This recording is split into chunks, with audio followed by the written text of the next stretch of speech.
संसार का ये कैसा नियम है, जब इंसान सुख में होता है तो पूरी दुनिया उसके साथ खड़ी होती है, लेकिन जैसे ही उस पर बुरा वक्त आता है तो उसके अपने भी मुंह फेर लेते हैं। आखिर मुसीबत में इंसान अकेला क्यों रह जाता है? क्योंकि पार्वती, ये दुनिया परछाई की तरह है। जरा अपनी परछाई को देखो।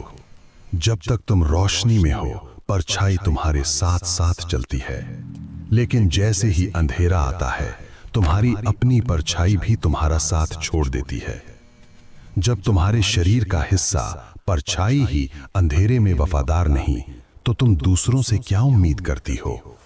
अकेलापन सजा नहीं, ये संकेत है कि अब तुम्हें अपनी रोशनी खुद बननी है। सकते हैं प्रभु, अंधेरे में सब गायब हो जाते हैं, लेकिन दूसरा प्रश्न, सफलता मिलने से पहले इंसान को इतना तड़पना क्यों पड़ता है? क्या उसे आसानी से मंजिल नहीं मिल सकती? नहीं पार्वती, क्योंकि आसानी इंसान को कमजोर बना देती है। उस तितली को देखो, उसे कोकून से बाहर आने के लिए बहुत जोर लगाना पड़ता है।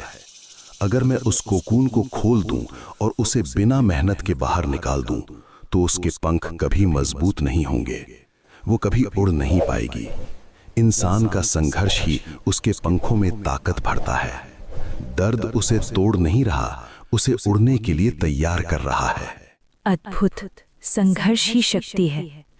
अंतिम प्रश्न प्रभु, जो लोग चुपचाप मेहनत करते हैं, दुनिया उन्हें नाकाम क्यों समझती है?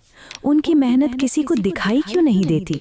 क्योंकि निर्माण हमेशा शोर के बिना शांति में होता है। दुनिया उस विशाल पेड़ की तारीफ करती है जो हवा में झूम रहा है, लेकिन कोई उन जड़ों को नहीं देखता जो जमीन के नीचे अंधेरे में मिट्टी को पकड़कर पेड़ को खड़ा रखती हैं। अगर जड़ें बाहर आकर दिखावा करने लगें तो पेड़ गिर जाएगा।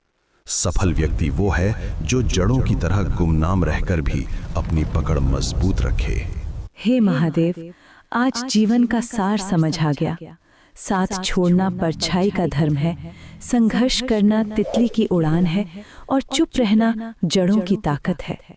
हर हर महादेव।